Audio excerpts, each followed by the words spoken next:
ఒక విచిత్రం.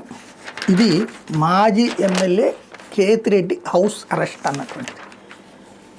తాడిపత్రికి రాకుండా అడ్డుకున్నటువంటి పరిస్థితి.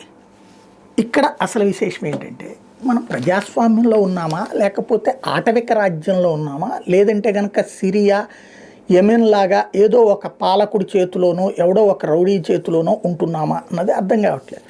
వ్యవస్థలు కూడా నిర్వీర్యం అయిపోయినాయా?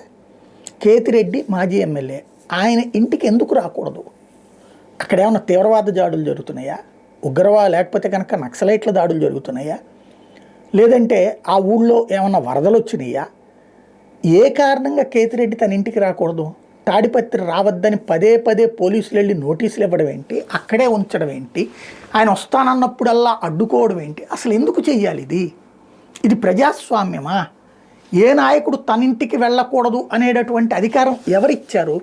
రెండు వర్గాల ఘర్షణ జరుగుతుందంటే ఎంతకాలం పాటు అప్పుడు ఏం చేద్దాం?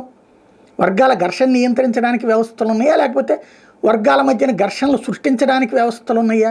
ఇంకప్పుడు ఈ వ్యవస్థలన్నీ ఎందుకు మనకి? ప్రజాస్వామ్యం అంటే ఏంటి? నా స్వేచ్ఛను నాకు ఉంచడం, ఎదుటి వాళ్ళ స్వేచ్ఛని ఎదుటి వాళ్ళకు ఉంచడం.